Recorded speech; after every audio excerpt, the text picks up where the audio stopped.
All right, everyone, welcome to another episode of the Bullied Bandit podcast. I am super excited for this one because we have Micaela on, and she is getting her master's degree in clinical psychology. So she's going to be a clinical psychologist. She's going to give you guys some advice about what to do and how to find out if your kids are getting bullied. In addition to that, she is going to tell us her personal story with bullying, and I can't wait for you guys to hear. Alrighty, so Micaela, you have a lot of qualifications, so why don't you just introduce yourself to everybody? Okay. Hi, everybody. I'm Micaela. I went to Texas Christian University for my bachelor's degree in strategic communication, and I minored in psychology. And upon graduation and I got into the job field, I just realized that public relations and that kind of thing might not be my forte. And so I pursued psychology. And now I am at Cal Baptist pursuing my graduate degree in marriage and family therapy. So I will be eventually a master's of counseling psychology person. One day I'll be a master. Not yet, but we're getting there. Nice. Yeah. Well, you're a perfect person to talk to for my cause. So we have some advice for how to approach your child if they are getting bullied. Yes. So can you please take us through that? Sure. So first of all, I think obviously it should be known that there are different kinds of bullying. Obviously, there's the kind of bullying that you might see in movies, like which is the actual physical bullying of children literally putting their hands on another child. For that kind of stuff, you want to look for like the unexplained marks, cuts, bruises, torn clothing, loss of school supplies or lunch money, that kind of thing. But then I feel like, and the kind of bullying I actually experienced bullying too, the kind of bullying I went through was, the emotional kind. And as far as signs to look for that, you might want to look for like reluctance for the kid, wanting to go to school. Or then there's the physical signs like the frequent headaches or stomach aches, because anxiety can manifest itself in a number of ways. And bullying is something that brings on a lot of anxiety for kids. So honestly, things that parents should do is look out for signs like that. And there's actually a ton that I have. If there's a change in friendships, a lot of kids have their close-knit friend groups. If you're noticing, oh, they're not hanging out with that kid anymore, or, for adolescents and teens, it might be different. Maybe they're not hanging out with them on the weekends anymore, or that kind of thing. If kids aren't sleeping well, it could, sometimes kids just don't sleep well, but if it's for like an extended amount of time, that could be anxiety manifesting itself.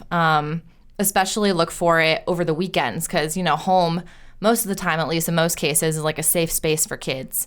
So if they are getting up on Monday and they don't want to go to school and they're, maybe making excuses like, oh, I don't feel well, and that happens for an extended amount of time, that could also be a sign that there's something going on at school, If kids are overly emotional when they talk about school, or if parents ask questions like, how was school today? Or tell me about your friend, and they have, an out of whack reaction, then that's something to look out for too. What would be like an out of whack reaction? So let me see. Something that I actually went through when I was bullied, and I actually was bullied in high school, and a little bit in elementary, but mostly in high school. I would just kind of shut down, and I think maybe Zach could attest to this, but I'm a pretty outgoing person. I'm pretty bubbly. I'm pretty, I'm pretty, not wild, but I'm just like, hey, everyone. So if your kid's coming home and parents know their personalities, if they come home and they're going straight to their room, or they're not wanting to interact with their family members like they normally would, and they're just quiet, like, look out for that stuff. Sometimes there could be something going on at school, or, sometimes it might just be something small, but if your kid's personality changes, it's more than likely that something is happening, in their personal lives that maybe they don't want to talk about. And if that happens, definitely, obviously approach it. Don't ignore it, because the kid is already not feeling seen at school, more than likely. And if they feel like they're not being seen at home either, that could lead to further damage and just further feelings of being alone. And I know it really helped because both of my parents were very, very in touch with me and where I was at as far as my emotional well-being, because that's really important as you grow, so. And then, so these emotional reactions, let's say like a kid does have an emotional reaction, but it's like so closed off. Mm-hmm. Like how should a parent like approach that to where they ask about it and then they're just like, I don't want to talk about it. Like how would you, what advice would you give for them? Right. Honestly, tell them that you understand. Say, I understand that this might not be something that you want to talk about. And if maybe not right now, you don't want to talk about it, that's okay. But I want you to know that I'm here when you are ready. Don't just be like, oh, okay, fine. Well, I tried. Like, that's not going to lead to results in the long run, and keep checking in on them about it too. Don't just be like, okay, well, I'm here. Because, that's going to go kind of in one ear out the other, especially because they're so emotional on the inside. So I would just say, don't keep on them like in an aggressive way, obviously, but just be like, I'm here when you're ready to talk. I still notice that you're not yourself. And, I want to get you back there. I want to help resolve the problem, Yeah. Okay. That's great. And then, so we were just going through some of the signs. Are there any more? Yeah. So let me see. Oh, something that was interesting to me when I was researching and that I've learned in my classes at CBU is taking special note if your child is new, like in a new environment as far as school or maybe in a sports team, because bullying can happen anywhere. But something that parents should keep an eye out for and understand is that children who don't have support systems as far as like, a group of friends or, I don't know, like mentors or whatever, they're at the highest risk for bullying. So in that case, if your kid's starting at a new school and maybe that they're a little bit more shy or if they have a history of being bullied, reach out to the school and see if they have like an ambassador program where, they could call and be like, do you have a student who would be willing to like walk my child around school and introduce them to their friends? Or something that I found when I was researching too is that some schools do offer that. And even if they don't, it might be something that they'd want to start or be willing to start if you bring it up. So just providing that support for your kid, honestly, if in any way possible. Yeah. Nice. That was actually something I was thinking about because I'm in contact with the city. And yeah, right. We're getting big here, baby. Yeah. But I'm like, how do I approach this like for the school district? And I was thinking about the Bandit buddy system. Love it. Yeah, right. So that's the BBS, if you will. Yeah. Yeah, exactly. BBS, baby. Yes. But I'm like, oh, sweet. Maybe send me that article so I can like back it up. Be like, look, this is what we need to do. Oh yeah, I got you. Yeah, for sure. Actually, the lady that was talking about that in the article that I looked up, her name is Bailey Lindgren, and she's an associate at the Parent Advocacy Coalition for Educational Rights, which is PACER. And I think that's within the National Bully Prevention Center. So literally this chick is more than qualified, and she's saying that it frustrates her that a lot of schools, don't offer that. So yeah, get that BBS going, Zach. Let's go. Bandit buddy system, baby. Yeah. Jack dudes walking around being like, no one's bullying my kid. Exactly. Yes. 110%. Let me see if I've got anything else for you. I have a lot, but I don't want to go through all this. I mentioned the physical signs. Something that I think is really important is for parents to be asking open-ended questions to their kid, especially if there's the obvious signs, if they're being physically bullied and you see, signs of that, being like, well, tell me what happened. Or if the kid's having physical signs and they're not sleeping well or they're complaining of frequent stomach aches or, their anxiety is manifesting itself, be like, I've noticed that you've been feeling sick lately a lot. Can you tell me more about that? Is there a reason for that? Don't just be like, why are you sick all the time? Why are you calling? Because literally there are so many cases where kids who are being bullied will go to the nurse and make excuses to go home early, or they will just avoid school altogether. You see that more often in high school age kids though, but they're more likely to just ditch school and just not go if they're experiencing something that's awful. Mm-hmm. Whereas the younger kids have to come up with excuses like, oh mom, I feel sick today. And that's when you might want to look out for it specifically.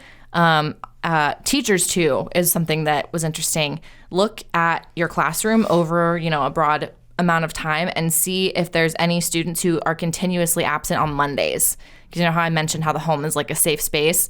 If there's one kid who maybe you realize that they get picked on or whatever and they're continuously absent on Mondays, that could be a telltale sign. There was a teacher, I don't remember where, but in the article that I read, and she literally was able to stop a bullying situation in her classroom because she realized and took note that this kid was gone for like weeks on a Monday. Dang. So yeah. Mm-hmm.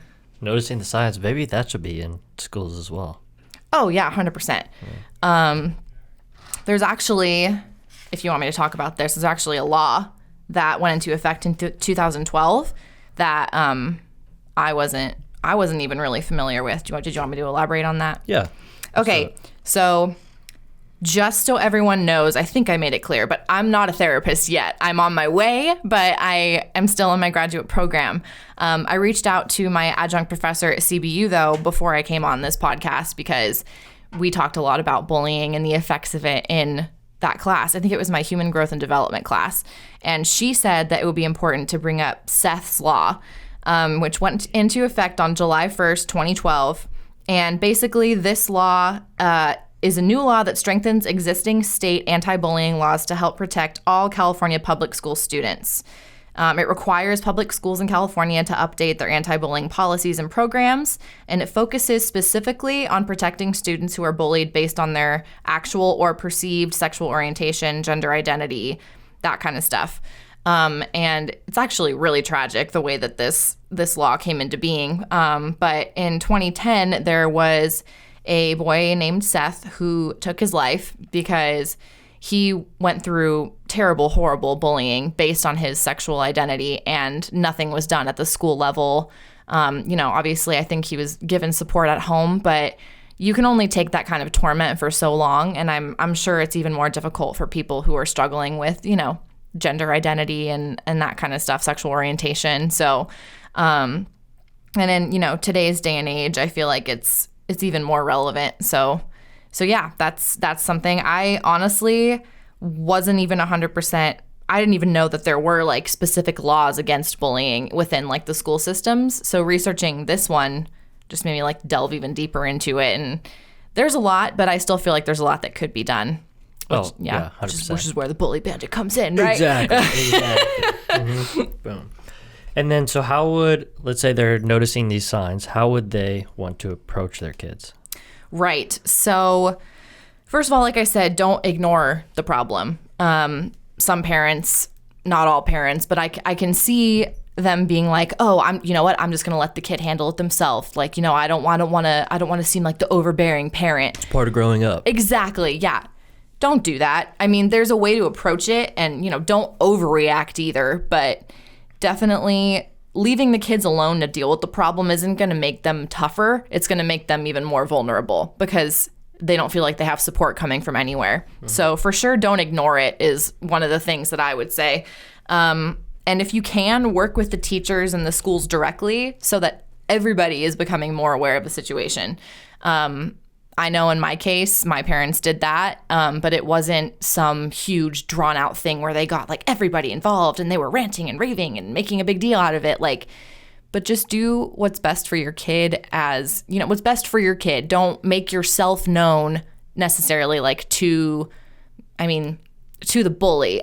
Definitely, if you can, I asked my mom about how she dealt with it when I was going through it. And what she said was, if you can, reach out to the parents. Try to get, with the parents and tell them what's happening. They might be completely unaware. And then if that doesn't work, or if the parents aren't hearing you and hearing what your kid is going through because of their kid, then you need to take it to the school level and see if anything more can be done. And I cannot advocate for this part of it enough. Seek help of a mental health professional if it's necessary. When would it be necessary? Kind of like, the telltale signs that I'm talking about. I mean, I think it could almost be up to the parent, because sometimes especially if the kid is younger, the kids don't necessarily know what's best for them, but keeping their mental health steady as they get older is so, so important. So if you're noticing telltale signs and they're not making progress. Like maybe they're not only, just into themselves and being quiet at home, but, you have a parent-teacher conference and the teacher's like, yeah, I've noticed, your child is not as lively as they were at the, beginning of the school year or whatever.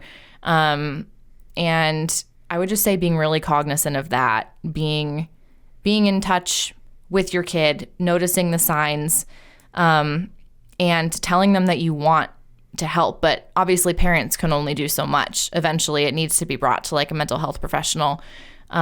So if and when that becomes the case, even tell your child, because I know there's such a stigma around mental health nowadays. Younger kids might not necessarily be super aware of it, but they're not going to want to be perceived a certain way, like, oh, I had to go to therapy. Like, it's such a negative thing, or how it's like presented in mainstream media and stuff. So yeah, I definitely think there's a huge problem around that, because there's a bunch of different forms of therapy though. Like that's why like weightlifting is my form of therapy. Absolutely. Because you going through the signs, I'm thinking like, oh, 100%. Like I have huge emotional reactions. So I would always hold everything in, but then it comes to a point where you can't hold anything in, and I would just absolutely snap. Yep. Like, and it wouldn't even be around people. Sometimes it would, but it'd be in my room, like alone. Like I'd be like yelling at myself in the mirror, like, it's bad, but this is not suitable for but like, yeah, these signs are going to help a lot of people. So yeah, thanks absolutely so much for running through those. So is there anything more for parents that they should be aware of? Something that I would say, kind of, which goes along with what the Bully Bandit stands for, is enrolling your child in an activity that has no competition with other players, such as, like, examples that they gave was judo or martial arts or weightlifting, like, hello. And you've done the judo and like martial arts. And the reason that this would be so good for kids who are being bullied is because their only competition is themselves. And then once they build that confidence within themselves, it's going to project into like the rest of their life, So, getting them involved in healthy things. Wow, the Bully Bandit, already scientifically backed. Boom, baby. yes. Let's go. I love it. Okay, so now I want to dive into your story. Okay. Yeah, for sure. Okay. So let's backtrack. Tell us like where you went to high school or elementary school, middle school, like tell us about yourself. All right. So I actually went to a private school from kindergarten to fourth grade. And it was very, very small. There was literally one class for each grade level. So there was maybe like 300 kids at this school. I was very close with all those kids, made a lot of friends. And, when you're in kindergarten through fourth grade, like maybe around fourth grade, you can kind of see like bullying starting. But it was something that kind of just like I wasn't even really aware of if it even did, happen to me at that point in my time, in time. And then I actually left that school, and from fifth grade through high school, I went to public school. And so fifth and sixth grade, I went to Mark Twain Elementary in Riverside. What was the reason that you moved schools? So it was actually just, it wasn't the best fit for me anymore. There were some things that went on that just my parents thought it would be better for, it wasn't bullying, but there were just some things that went on that my parents were just like, you know what, I think public school would just be a better fit at this point in our lives. And so like weird cult stuff. I'm just kidding. Dang it, you guessed it. No. No, but it was nothing to do with like bullying or anything like that. So I went to Mark Twain, and I actually something I wrote one of my college entrance essays about was a bullying experience that I went through in, I don't remember because I only went for fifth and sixth grade. I want to say it was sixth grade. And something that a lot of girls deal with, because bullying can be different for men and women, obviously, but something that a lot of girls struggle with is body image. And I struggle with that a lot. But I can literally trace it back to one event in sixth grade. And but literally it was like that day in 6th grade and before, I didn't even really think about like my body looking different. I've always been pretty tall. I'm 5'9". I'm just, I don't know. I guess you could just say a lot of what women might say is like, I got a little extra. That's just kind of me. Like I'm just curvier than you know, girls who were in mainstream media or whatever. Victoria's Secret models. Yeah, basically. You know, and but I never really thought, I took pride in the fact that I was taller. I took pride in the fact that, you know, I remember in elementary school, I was taller than a lot of the guys, and I'd just be like, yeah, well, you know what? Like, that's who I am, and I'm proud of it, you know? As you should. But, you got D1 genes, you know? Heck yeah. So this kid one day, he had a crush on my cousin, actually, who I went to school with. And, you know, we'd always not, like, tease him, but just kind of be like, oh, like, we know that you like her, like, kind of just like, you know, elementary school girls will do. And I just remember he looked at me and said, well, Micaela, you know what? You need to lay off the KFC. And he said that to me. And literally something inside of me just like broke. I was just like, wait, what? Like, you know, like it was shattering. Yeah. Like, I was like, wait, what's wrong with the way that I look, you know? Because my parents instilled that confidence in me from a really young age. I was never a kid that was, you know, braggy or you know, gross like that, because that's just not me. I pride myself in being humble and staying that way. I think it's super important as, you know, a growing person.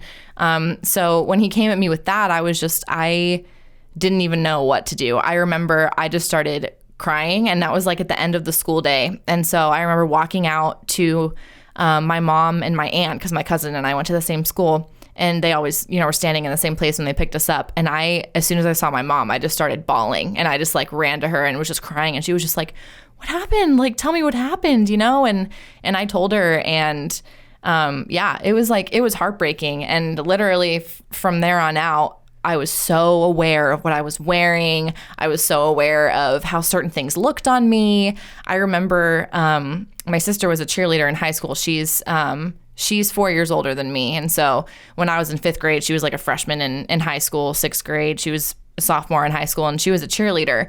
And my sister was, you know, captain of the cheerleading squad, was super thin, super fit. And, you know, but I mean, I was a 6th grade girl. I wasn't at that point in my life yet, but I remember going bathing suit shopping with like my mom and my sister over the summers, and I would just be in the fitting room sobbing because I was so aware of what I looked like, and I thought that I looked wrong, and that was just in my head.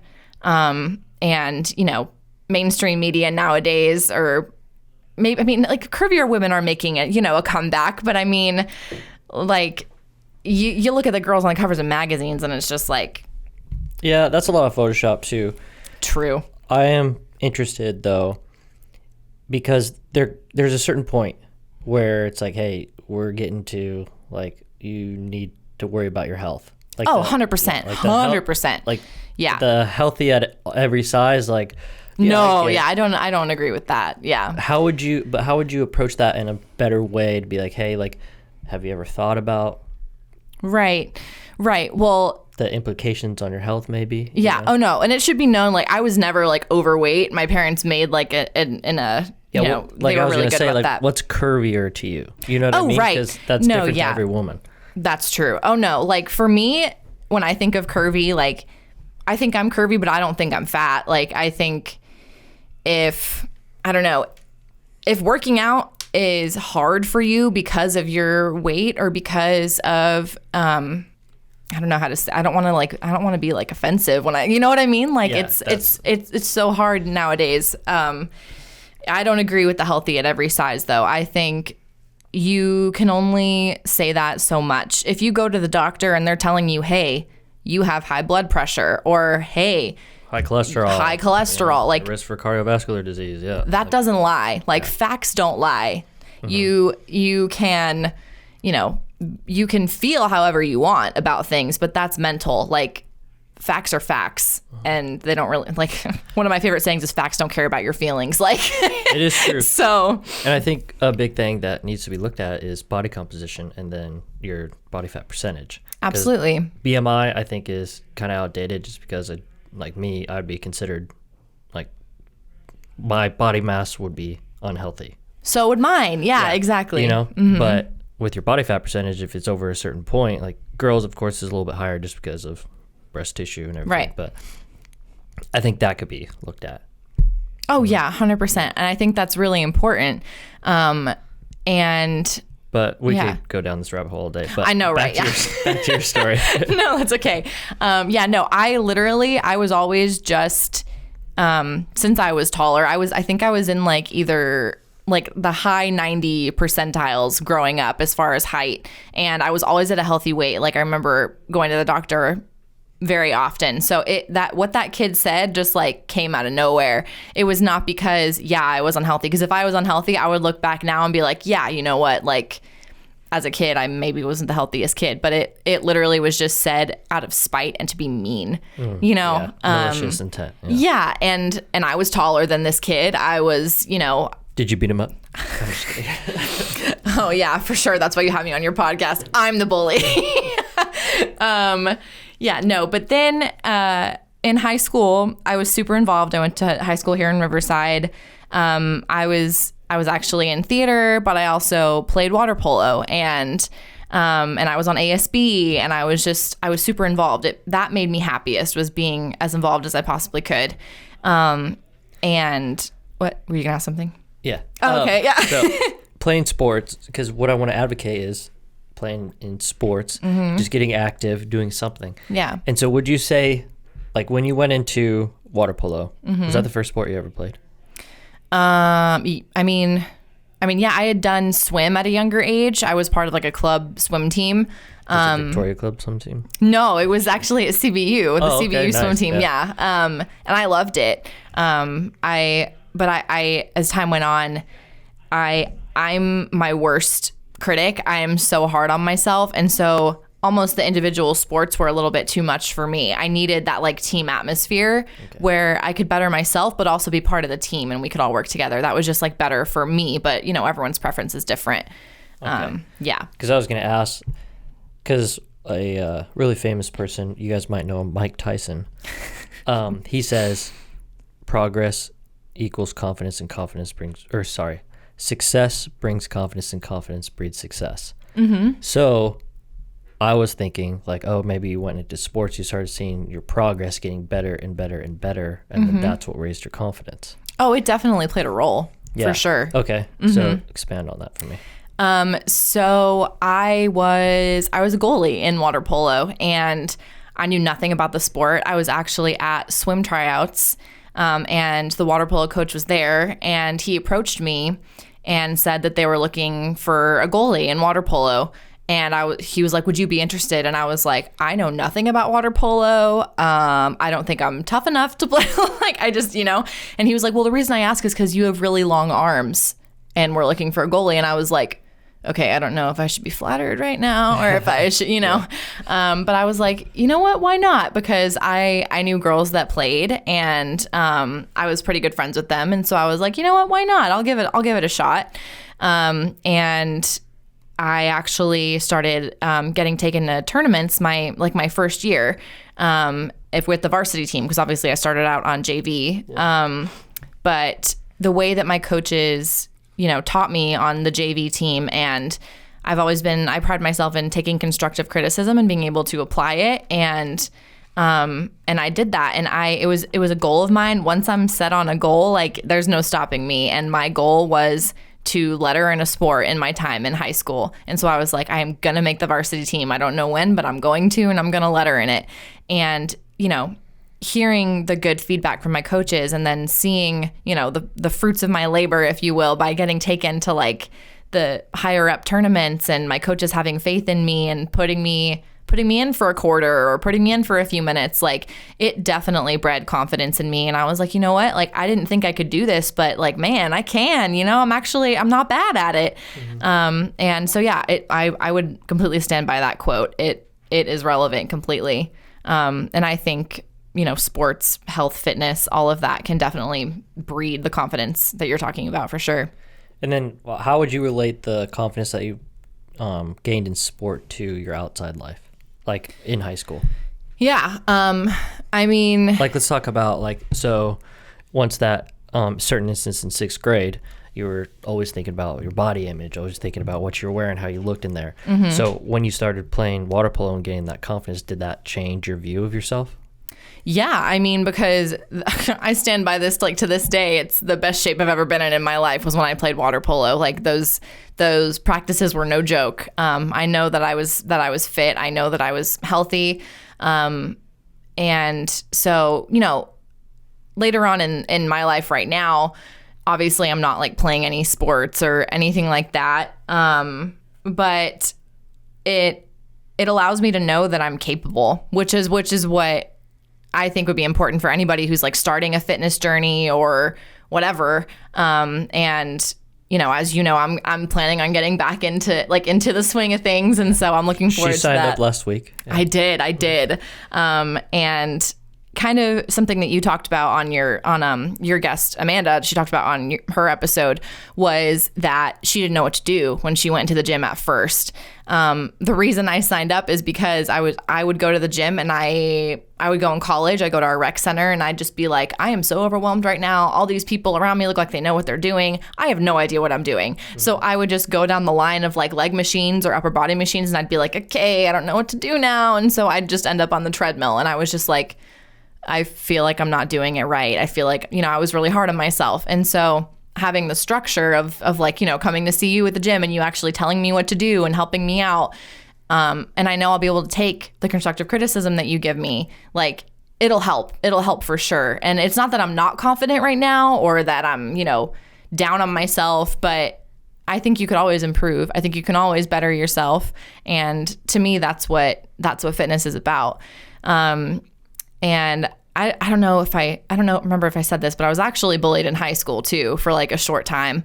But it kind of took on a different form. It wasn't necessarily like the verbal, you know, malicious, mean things. It came in the form of exclusion. Like literally I would not be included in certain things. And that almost was worse, if I'm being perfectly honest. Because I don't know, feeling like you're part of something and then purposely being left out, or, you know, you find out after the fact that you were left out and you didn't even know it was a thing. Like, I don't know, because it makes you look inward and be like, did I do something wrong? You know, like, what's wrong with me? Exactly. Why don't they want to hang out with me? Or did I do something? It gets you questioning yourself. Exactly. And then it just snowballs. Yeah, 100%. And yeah, that was really, really tough. And I remember specifically that being the time that I would go home and not be myself. My mom found me crying in my room a couple times and, you know, came at me and offered her support. And, you know, that's how I got through it. It had to be in a healthy way though. I couldn't ignore it, you know, as much as I tried, and I tried to stay positive. I tried to, you know, approach the problem to kind of better it myself. But in the long run, kind of also like Amanda said, I really liked a lot of the stuff that she said. People suck. Like they kind of do, like, you know, and at the end of the day, you need to be able to depend on yourself and know that you have a support system, whether that's in the form of friends or family or teachers or mentors or whatever. What would you say to somebody who feels like they don't have that support, like from a family? Because a lot of these kids come from broken homes. Absolutely. Or like no cousins, or maybe they're raised by their grandparents. Mm-hmm. Like what advice would you give to somebody listening that's in that situation? Honestly, I would just say you really need to look inward and find that strength in yourself, because everybody has it. It might be, you know, difficult to pull out and to develop. But sometimes you have to know you can't only depend on other people. You need to be able to depend on yourself too. So I would say to that person, don't give up. Don't, you know, think anything negative about yourself. A lot of the times these circumstances are out of your control. You know, like if you come from a broken family, and I feel like something I've learned in my program, my grad program, is that a lot of kids blame themselves for, you know, broken homes or broken families. And, you know, that's almost never the case, that it's the kid's fault. You know, and so don't blame yourself. Honestly, ultimately, one of my favorite sayings is be kind. Be kind not only to others, but to yourself. But you can't pour from an empty cup either, So building up that strength in yourself and finding ways, whether it's through fitness or whether it's through finding a mentor, finding a teacher, talking to a counselor at your school. Finding the bullied bandit. Yeah. Yeah. Shameless plug. But yeah, exactly. 100%. I'm always like young kids, and I'm 26. I'm not old by any means, but yes, he is. But like 22, well, even like 22, like kids at the gym, they're like, oh man, I think I should be like in my career and all this stuff, and I'm just like, dude, I still don't even know. Like, yeah, I found this, but I'm like, where's this gonna go? Like, there's still like a huge unknown. But like, if you're a kid in elementary school, middle school, high school, and you don't think, try everything. Just go try something new. You're gonna meet somebody. If you don't know, or if you don't have anybody, you have to go to places to meet somebody. Yeah. Like a library. Or like try a sport. Even if you don't think you're like athletic, how do you know until you try? Exactly. Yeah. So just don't be afraid to try something new. Put yourself out there for sure is another thing. Yeah. I was thinking. Yeah, and weightlifting is not that hard, man. I could show you how to do it. Yeah, yes, he can. Yeah. We actually have a video series, so if you guys don't know that, it's on our YouTube channel at the Bullied Bandit. So you guys can go find that if you're getting into working out and don't know where to start. Me, yeah. Except I'm gonna go to the gym, so But yeah, so. That was honestly when you said, like, when you were thinking if you're not athletic, that's where I was in high school. I was like, I've done theater since I was in kindergarten, so I was always like an artistic kind of like nerdy type, but I loved being involved, and I don't know, I've always been the person that wants to push myself a little bit further, and so playing a sport like water polo, which is no joke, like, that really pushed me out of my comfort zone and made me realize that I was capable of things that I didn't think I was capable of. And so putting yourself out there, I think most of the time it's only going to lead to positive, only going to lead to, things that are constructive and things that better you. So, yeah. Yeah. And if you're feeling like scared about it, because I had trouble putting myself out there. Like, mine was always sports, where I would be that quiet kid in the corner. But then when I would get on the court, like, I'd be like, all right, this is my time to show people who I am. And if you're feeling like that, more often than not, there are kids that are feeling your exact same way. So don't be afraid to be the first one to reach out. Like, I always ask, okay, what advice would you give your younger self? Knowing what you know now, what advice would you give your younger self? And that would be mine, is to be like, don't be afraid. Chances are people are thinking the exact same thing as you. So be the first to reach out. Yeah, 100%. I couldn't agree more. And with that being said, what would you like to tell your younger self?